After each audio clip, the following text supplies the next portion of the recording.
What's up, everyone out there in YouTube world, social media world, the world? Welcome to another edition of Musings with MGL. I am your host, as always, MGL, coming at you today from the home studio, lovely Florida, with good weather here in the middle of February. So I want to do this quick video here today because it's breaking news. It's hot off the presses. Everybody's going crazy for it. So I didn't want to wait and delay. I wanted to bring you the news as fast as I could so that you know exactly what's going on out there and kind of cut through all the red tape and all the hysteria and everything that's going on out there. But it is a very important issue that's going to be causing a lot of problems for people. So let me get that on there so you can read it. All right, so here's the breaking news. Remington, well, I'm going to use the quote, Remington has settled their lawsuit, or a lawsuit, by the families of the Sandy Hook victims. Now, if any of you will, most of you will recall, obviously, the Sandy Hook was the shooting that took place down here in Florida several years ago, which is one of the worst ones we've ever had, obviously, in the history of mass shootings, and it led to a whole slew of new laws across the country, including the Marjory Stoneman Douglas Act, which is a horrible law for the state of Florida. I've done numerous videos on it. It includes things like the red flag law, not buying a gun, being allowed to buy a gun until you're 21, et cetera, et cetera. So that was a mass shooting that led to a huge amount of laws, bunch of uproar. It was led to all the stupid marches and everything that we saw after that shooting.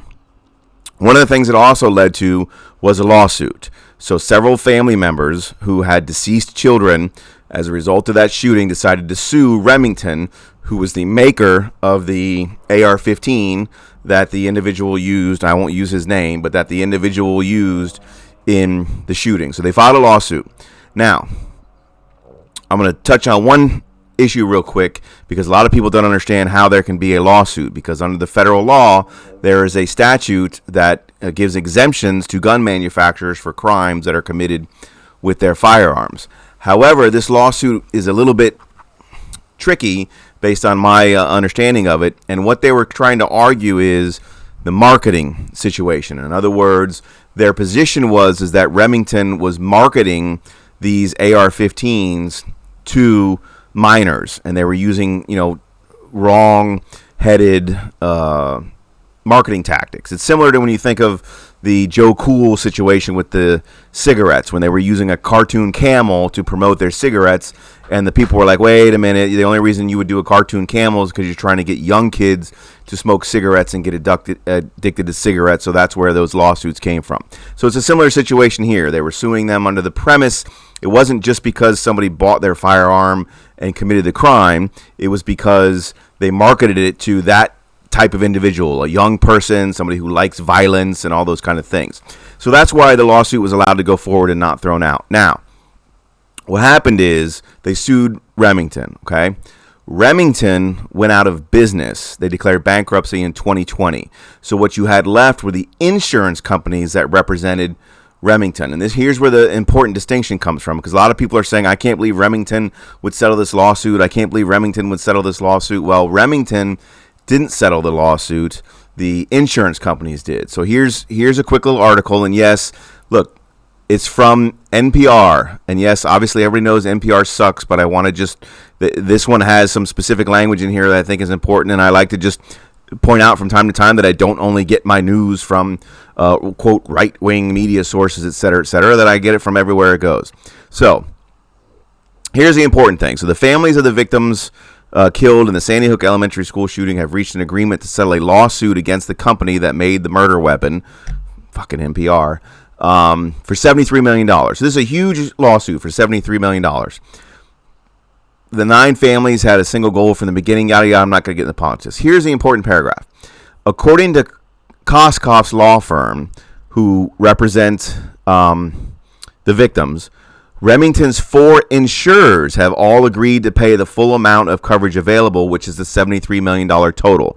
The gun maker filed for bankruptcy in 2020, and its assets were sold off. So this is where the slight distinction comes in, where this is not the Remington Gun Company acknowledging guilt and saying we're going to pay these families. It's the insurers who no longer really care about Remington because Remington has declared bankruptcy and all of their assets have been sold. So the insurance companies just wanted out. They just didn't want to have anything to do with this anymore. They wanted to close this case out and move on because they don't have an insured anymore who's yelling at them and probably getting up their butt saying, don't settle this case, don't settle this case, don't settle this case. And the insurance companies are the one who made the decision here to settle the case. So to correct one misnomer, it's not Remington who agreed to this, because thank God, because if it was Remington, obviously I would certainly have a huge problem with that, as most of you would, because that sets a horribly bad precedent. However, even though this is the insurance companies, I also think this makes a bad precedent, because just the fact that you're settling these cases alone is going to be a bad precedent. If you read through the rest of this article, which I'm not going to, I'm not even going to link it, I don't care, because it's all left-wing stuff about, oh, this is a chilling effect on them, and this is a huge victory for the gun control lobby, et cetera, et cetera. So it still is a bad precedent, whether it's the Remington company, their insurance companies that did it. So I don't like it just on its face because of that. The other thing is this will send a chilling effect. I don't think necessarily on the gun manufacturers, but it's going to send a chilling effect on the insurance companies. So much like you see when it comes to gun owners and like gun shops, they can't go shut down the gun shop, but they can do things like tell the credit card companies that they shouldn't operate with gun companies because it's bad business. They can put pressure on banks and tell them, hey, don't let gun companies open bank accounts because it's bad for business. You're going to see the same thing here with gun manufacturers now. They're not going to be able to sue or go after strictly the gun manufacturers, but this will put a chilling effect on insurance companies who aren't necessarily going to want to provide insurance anymore to these gun manufacturers if they think they can get hit with a $73 million lawsuit or settlement in these type of cases. So this is a very bad precedent. So all the panic that you see out there, it's real and it's justified. It's just misplaced because, again, the panic shouldn't be on Remington or gun manufacturers. It should be on the insurance companies. However, that also is enough to panic about what's going on, because that's going to be a huge chilling effect on the insurance companies, which is, of course, going to put a chilling effect on the gun manufacturers and work its way down. So this is a bad situation all around. I don't like it. I'm sure most gun owners don't like it. It's horse crap. I have extreme sympathy for the families, as everybody would in these situations, but you cannot set the precedent that it's okay to sue a gun manufacturer, regardless of this workaround for marketing or the fact that it's the insurance company. It still is not good for the gun community. People should be upset about it. They shouldn't be burning down the bridges, but it's bad, and I don't like it. But I just wanted to clear up some of the confusion out there, get you out a quick video. Again, that's why I'm at the home office. If you like what I have to say, please like and share, comment, spread the word. I'd like to get my subscribers up to maybe over 1,000 subscribers in the next couple of months, which would be pretty cool. So if you like what I have to say, like, subscribe, share, click the notification bell, comment if you want to talk about this discussion, because it's going to be an interesting discussion, and I always like to reply to people in the comment section. So that's an update for you here today. So I'm going to end it here. Thanks for watching. As always, stay safe, stay healthy, and as always, or stay vigilant, and as always, carry on.